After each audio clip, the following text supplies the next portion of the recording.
¿Qué tan lejos puede llegar un líder político con sus simpatizantes radicales? Lo de hace 8 días en el Capitolio de Estados Unidos fue solo una muestra. La toma violenta de la sede del Congreso, alimentada por un político soberbio, iracundo, incapaz de aceptar la derrota electoral, que miente constantemente en sus discursos, que asusa a sus seguidores para que se manifiesten cuando las cosas no salen como él quiere. Muchísimos, cuando vimos lo que pasaba en el Capitolio, nos preguntamos si algo así podría suceder en México con López Obrador, pues que es como Trump. Y hay que decirlo claramente. La respuesta es no. No podría pasar. Ya pasó. Andrés Manuel López Obrador jamás lo hemos escuchado aceptar que perdió una elección. Si gana, es un triunfo de la democracia y el pueblo. Si pierde, es fraude. Y mire que ha llegado lejos con eso del fraude. En 2006 hizo un megaplantón en Paseo de la Reforma durante 3 meses. Que permanezcamos aquí día y noche hasta que se cuenten los votos. Y le pasó lo mismo que a Trump. Políticos afines, gobernadores de su partido, intelectuales cercanos, periodistas fanáticos, empezaron a tomar distancia de él. Recuerdo que Cuauhtémoc Cárdenas se deslindó. También el que era gobernador de Guerrero en ese momento, Seferino Torreblanca. Incluso Carlos Monsiváis criticó el plantón. Pero los seguidores más leales a López Obrador, los más radicales, los que estaban todos los días al pendiente de sus asambleas informativas, se decían dispuestos a todo. Pues si es posible guerra, lo vamos a hacer hasta sangre. Acá estamos las Adelitas. López Obrador se proclamó presidente legítimo de México. Nombró un gabinete legítimo. Llamó a sus simpatizantes a la desobediencia civil. Bueno, cuando llegó la toma de posesión de Felipe Calderón, los diputados obradoristas intentaron impedir que rindiera protesta. ¿Se acuerdan? Trataron de tomar el Congreso, hubo golpes, usaron candados, usaron sus propias curules para bloquear los accesos principales.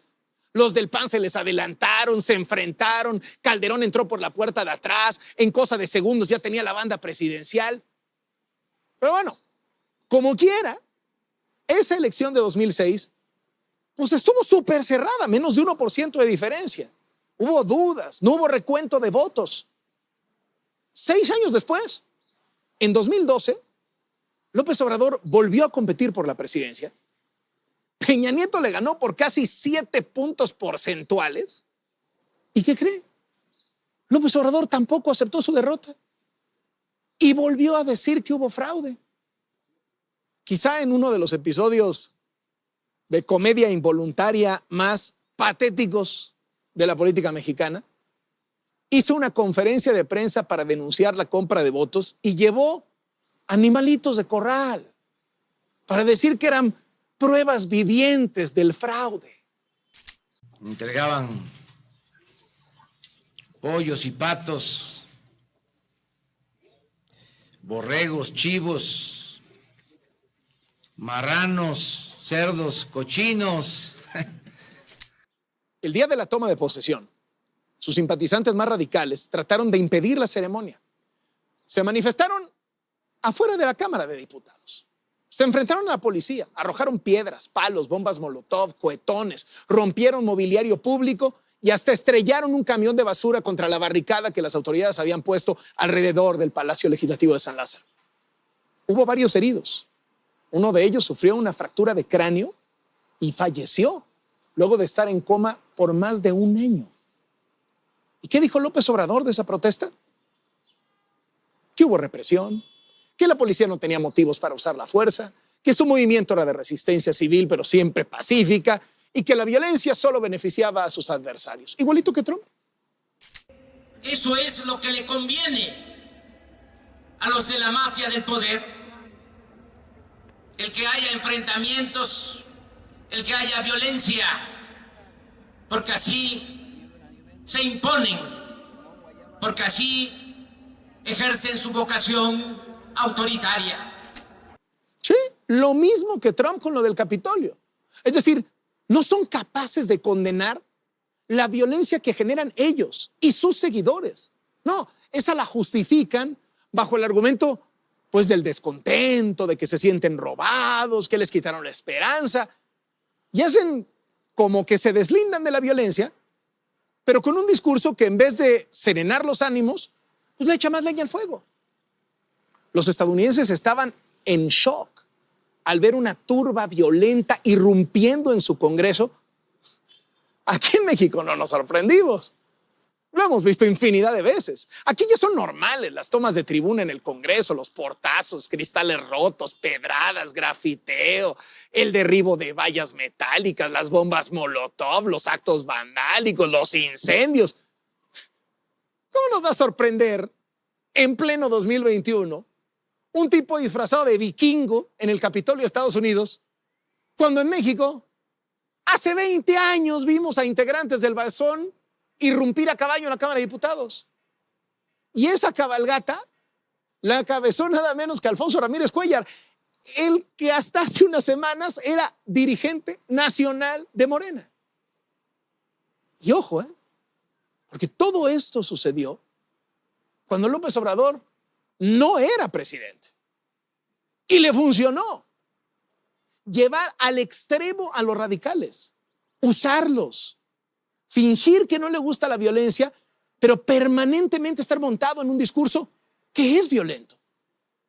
No aceptar una derrota, inventarse complots, teorías de la conspiración. Todo eso pues, es la especialidad de la casa obradorista. Por eso cuando sucede lo del Capitolio, todos los presidentes del mundo condenan la violencia y respaldan al presidente electo de Estados Unidos, Biden, pero López Obrador salió con lo de siempre, que prefería no dar ninguna postura, que nuestro país no debe intervenir en asuntos externos, que la autodeterminación de los pueblos. Pero eso sí, se solidarizó con Trump, porque le quitaron sus cuentas de Twitter y Facebook. Varios días seguidos López Obrador dijo, censura a Trump al más puro estilo de la Santa Inquisición. O sea, ahí sí nada de que no hay que intervenir en asuntos externos. No. Para solidarizarse con Trump, lo que haga falta. No me gusta que a nadie lo censuren y le quiten el derecho de transmitir un mensaje en Twitter. ¿Dónde está reglamentado? Luego leí la carta del dueño de Face y lo sentí con mucha prepotencia, con mucha arrogancia. Censurar, eso va en contra de la libertad. O sea que para López Obrador lo grave no es que Trump se quiera quedar a la mala con la presidencia de Estados Unidos. Lo grave no es que incitara a sus seguidores a irrumpir violentamente en el Capitolio para impedir la certificación de los resultados. No, para él lo grave es que dejen a Trump sin las benditas redes sociales. ¿Por qué cree usted que eso le preocupa tanto? Allá Donald Trump tuvo que ceder. Tuvo que salir a dar un mensaje en el que muy a regañadientes reconoció que su gobierno se acabó. A new administration will be inaugurated on January 20th. My focus now turns to ensuring a smooth, orderly, and seamless transition of power. ¿Sabe por qué dobló las manos Trump? Porque hubo contrapesos. Porque ante el riesgo de una insurrección, las instituciones lo frenaron. Y esos son justamente los contrapesos, las instituciones que el presidente López Obrador no quiere tener. Por eso lleva meses lanzándose contra los organismos autónomos, sobre todo los que vigilan o regulan al gobierno. El Instituto Nacional de Acceso a la Información, la Comisión Reguladora de Energía, el Instituto Federal de Telecomunicaciones, los quiere aniquilar. Son como tapaderas, son como organismos alcahuetes, no sirven, no benefician al pueblo. Pero sí cuesta mucho mantenerlos. Por no hablar del INE, también lo traen la mira. Ataque y ataque y ataque para debilitarlo, cuestionando la credibilidad del árbitro electoral. ¿Qué es lo que quiere el presidente? Quiere todo el poder. Que ya no existan los organismos que la sociedad civil conquistó y que sirven para ponerle límites al gobierno. ¿Tendremos que esperar alguna otra sorpresa? ¿De qué será capaz López Obrador si no gana las elecciones este año? ¿O si pierde la revocación de mandato en 2022? ¿O la elección presidencial de 2024? Si ya fue capaz de hacer todos estos desmanes cuando no tenía el poder, ¿qué podemos esperar ahora? Soy Carlos Loret de Mola. Esto es Latinos.